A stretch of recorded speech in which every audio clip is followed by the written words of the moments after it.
Hello friends, welcome at our YouTube channel. आज इस video में मैं आपको पढ़ाने जा रहा हूँ 10th क्लास का चैप्टर नंबर 4 जिसका नाम है कार्बन एवं उसके यौगिक। लगभग इस चैप्टर का आपके सारे टॉपिक डिलीट हो चुके हैं, एटलीस्ट ये पूरा चैप्टर ही डिलीट हो चुका है।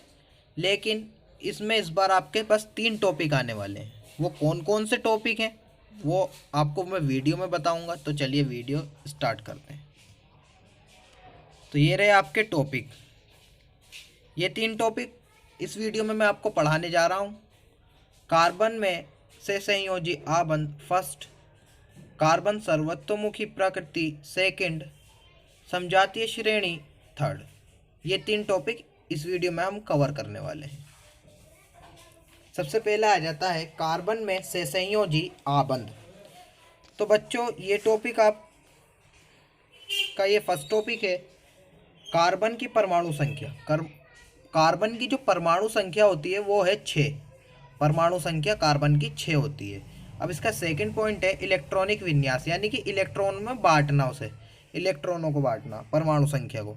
अब ये पोटेशियम को 2 दे देता है और एल को 4 दे देता है। टोटल मिलाकर कितने हो गए ना 6। तो चलिए आगे चलते हैं। तो बच्चों ये है कार्बन उत्कृष्ट गैस विन्यास से प्राप्त करता है। ये ऊपर वाले टॉपिक में ही इंक्लूड है, यानी कि ऐड है। सबसे पहला पॉइंट है एक ही प्रकार या विभिन्न प्रकार के इलेक्ट्रॉनों की साझेदारी से बने आबंध को सहसंयोजी आबंध कहते हैं। यानी कि एक जैसे या अलग अलग प्रकार के इलेक्ट्रॉन, यानी कि अलग अलग तरीके के इलेक्ट्रॉन एक साथ मिलकर आबंध बनाते हैं, फिर उसको ही हम सहसंयोजी आबंध कहते हैं।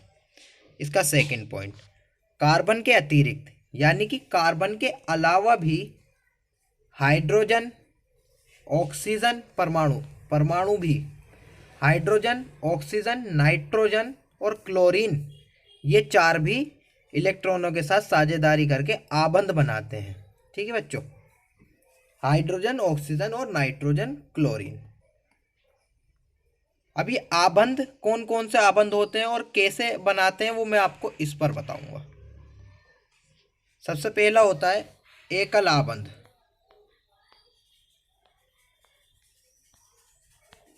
एकल आबंध। अब एकल आबंध में होता क्या है बच्चों? एकल आबंध में आबंध इस तरीके से बनाता है। सबसे पहला एक होता है हाइड्रोजन फर्स्ट, इसकी परमाणु संख्या 1 होती है। ठीक है बच्चों, एक अणु होता है। अणु फर्स्ट वाले में 2 हो सकते हैं। इसे अपना आप को अष्टक, यानी कि इसको पूरा करने के लिए हम कहते हैं ना कि अपना काम पूरा हो जाता है, अपना काम पूरा हो जाता है, तो यानी कि हम बेफिक्र हो जाते हैं। इसी तरीके से ये अपने इलेक्ट्रॉन पूरे करके बेफिक्र होना चाहते हैं। तो ये कहता है भाई एक मुझे दे दे, वो कहता है भाई एक से तो मैं दूंगा नहीं फ्री में, तो ये भी पागल नहीं है कि दे देगा। तो ये कहता है भाई एक तुम मुझे दो, एक मैं तुम्हें दे दूंगा। तो इनके अष्टक पूरे हो जाते हैं, इनके कक्ष पूरे हो जाते हैं। इसे ही कहते हैं एकल आबंध। इसका शो करने का तरीका ऐसा होता है, सॉरी एच से शो होगा, एच। ठीक है। अब आ जाता है द्वितीय आबंध। द्वितीय आबंध। अब इसमें क्या होता है वो बताता हूं मैं आपको। 2 कक्ष बना लीजिए, 2 कक्ष बन जाएंगे आपके, ये रहे। अब ऑक्सीजन को ओ से, ओ प्रतीक होता है ऑक्सीजन का, 2 अणु है इसके अंदर, और सेकंड वाले को कम से कम 8 इलेक्ट्रॉन की ज़रूरत होती है बाहर वाले कक्ष को। तो यानी कि इसमें कितने होते हैं?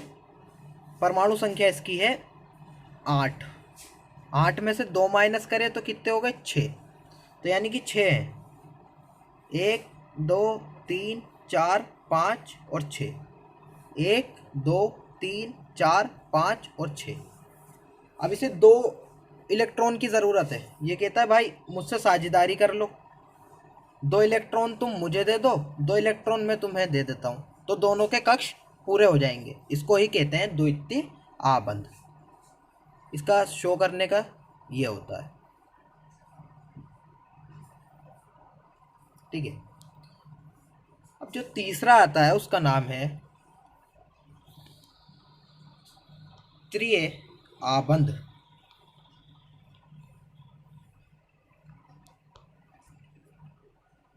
अब बच्चों इसमें क्या होता है वो आपको मैं बताता हूँ। 3 कक्ष बना लीजिए, 3 कक्ष बना लीजिए।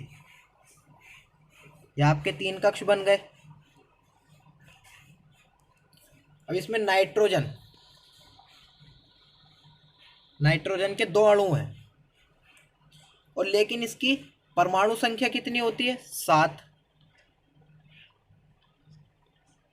7 में से 2 गए तो कितने बचे? 5।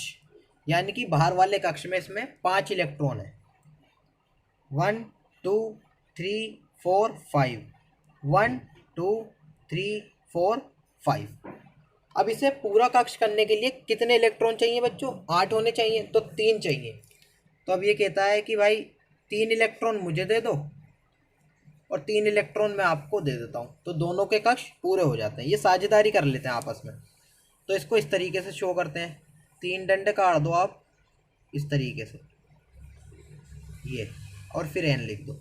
ठीक है, यही था आबंध। अब आपका ये भी उसी के अंदर इंक्लूडेड है। सहसंयोजी यौगिकों के भौतिक गुण। अब इनके भौतिक गुण क्या होते हैं? जो हमें दिखते हैं वो गुण, यानी कि इनकी इम्पोर्टेंट। तो सबसे पहला पॉइंट है आपका, सहसंयोजी यौगिक के गलनांक एवं क्वथनांक कम होते हैं, यानी कि वो जल्दी गल जाता है और जल्दी, क्योंकि इनके बीच अंतराणुक बल बहुत कम होता है। यानी कि उनके बीच में अंतराणुक बल यानी कि खिंचाव वाला बल जो होता है वो कम होता है। इसका सेकंड पॉइंट देखिए, सहसंयोजी यौगिकों को विद्युत के कुचालक होते हैं, क्योंकि इन यौगिकों के आबंध में किसी प्रकार के आयन का निर्माण नहीं होता। ये इलेक्ट्रॉनों की साझेदारी से बनते हैं। तो बच्चों इस वाले पॉइंट का कहने का मतलब है, ये यौगिक जो होते हैं वो बिजली के कुचालक होते हैं, यानी कि बिजली के सहायक होते हैं। इनके लिए यौगिकों की आबंध की ज़रूरत नहीं होती, आयन इनका निर्माण करते हैं, यानी कि आयन बनाते हैं इनको, और इलेक्ट्रॉन इनकी साझेदारी करके इनको उत्पन्न करती है। इन्हें कहते हैं सहसंयोजी यौगिकों को विद्युत से कुचालक। आपका आ जाता है अब सेकंड पॉइंट, सेकंड टॉपिक,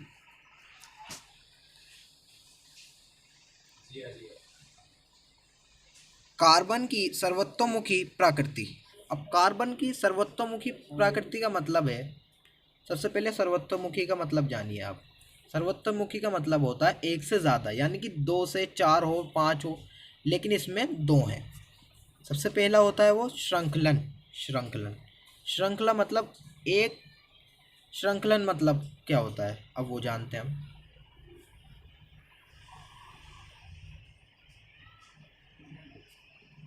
ये रहा श्रृंखलन। कार्बन परमाणुओं के बीच से संयोजी आबंध बनाकर लंबी श्रृंखला, शाखित श्रृंखला और वलय श्रृंखला संरचना वाले भौगिकों का निर्माण करता है। कार्बन के परमाणु एवं दूसरे से एकल द्वितीय आबंध जुड़े हो सकते हैं। अब इसका मतलब है, जैसे कि आप कोई खेल खेलते हैं चेन वाला, बच्चे जुड़े होते हैं, उसको ही श्रृंखला कहते हैं। एक से दूसरा जुड़ा हुआ होता है, बस ये याद रखिए, एक से दूसरा परमाणु जुड़ा हुआ होता है, उसको ही हम श्रृंखलन कहते हैं। अब सेकंड, चतुसंयोजकता। कार्बन की परमाणु संयोजकता, मैंने आपको बताया था कार्बन की परमाणु संयोजकता कितनी होती है? 4 होती है, जिसके कारण कार्बन अन्य कार्बन परमाणुओं, एक संयोजी परमाणु यानी कि हाइड्रोजन, ये हाइड्रोजन और क्लोरीन ऑक्सीजन, नाइट्रोजन और सल्फर के साथ आबंध बना सकता है। इसकी कितनी होती है संयोजकता? 4। इसके कारण ये ऑक्सीजन, नाइट्रोजन और सल्फर के साथ आबंध बना सकता है। अब आपका लास्ट टॉपिक आता है समजातीय श्रेणी। अब श्रेणी क्या होता है ये भी देख लेते हैं भाई। यौगिकी की वे श्रृंखला, यौगिकों की वे श्रृंखला जिसमें कार्बन की श्रृंखला में स्थित हाइड्रोजन एक ही प्रकार के क्रियात्मक समूह द्वारा प्रतिस्थापित होता है। यानी कि बच्चों इसका मतलब क्या है? जो श्रृंखला एक साथ जुड़ी हुई होती हैं, श्रृंखलाएं जो जुड़ी हुई होती हैं, जैसे कि हाइड्रोजन प्रकार के जो होते हैं उनको प्रतिस्थापित यानी कि ये उसमें जोड़ देता है। अब इसके उदाहरण से समझिए, जैसे कि अल्कोहल, उदाहरण है इसका CH3OH, C2H5OH, C3H7OH, C4H9OH, यानी कि अल्कोहल। अल्कोहल मतलब होती है शराब। शराब का ये आपका रासायनिक सूत्र है। अब सामान्य सूत्र क्या होता है? सामान्य सूत्र ये भी इसके साथ इंक्लूडेड है, यानी कि ऐड है, जुड़ा हुआ है। तो इसका पॉइंट क्या है? समजातीय श्रेणी के सदस्यों में CH2 का अंतर तथा 14 द्रव्यमान इकाई का अंतर होता है। अब जब हमने सूत्र बनाया एल्कोहल का, सबसे पहले ये लिया CH2, तो इसमें अगला जो आएगा सूत्र के लिए, रासायनिक सूत्र जो होगा, उसमें 14 द्रव्यमान की इकाई का अंतर होता है, अंतर होगा। ठीक है बच्चों, आज के लिए इतना ही। Best of luck. Vande Mataram.